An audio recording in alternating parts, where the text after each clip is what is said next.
psychologie communautaire, c'est à la fois une discipline et un cadre de travail. C'est une discipline qui s'intéresse à la fois à la manière dont les environnements sociaux et politiques impactent les individus, leur santé et leur santé mentale.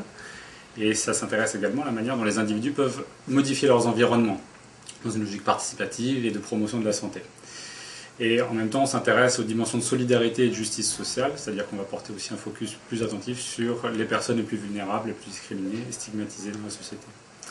Et puis c'est un cadre de travail pour l'ensemble des professionnels qui ont envie de sortir un peu des cadres traditionnels d'exercice en face à face avec une logique de soins derrière.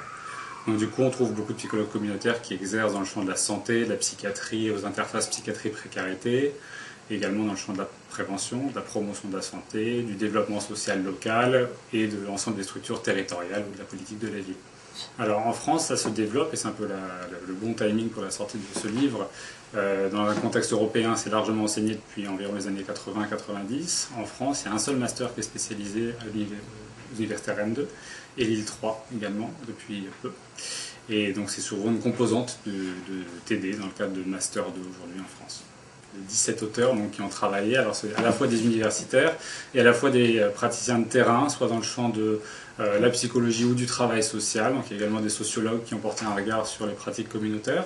Donc chacun a travaillé de son côté, puis ensuite on a fait une mise en commun de nos travaux et puis ils sont enrichis mutuellement pour aboutir finalement à une forme de deuxième version du livre, mutuellement enrichie des travaux des 14 chapitres. Alors, en premier lieu aux enseignants, aux universitaires et aux étudiants qui souhaitent enrichir leur expertise avec les valeurs communautaires, donc dans le champ de la psychologie sociale, de la psychologie de la santé, même de la psychologie clinique, donc qui ont envie de donner une dimension communautaire à leur pratique. Dans le champ du travail social aussi, pour offrir un cadre qui soit un cadre utilisant les modèles psychologiques pour porter un regard sur le travail social, mais également l'ensemble des professionnels de terrain qui parfois manquent de modèles, manquent de cadres pour se référer à une théorie de référence qui puisse les éclairer dans leur travail auprès des communautés et des individus.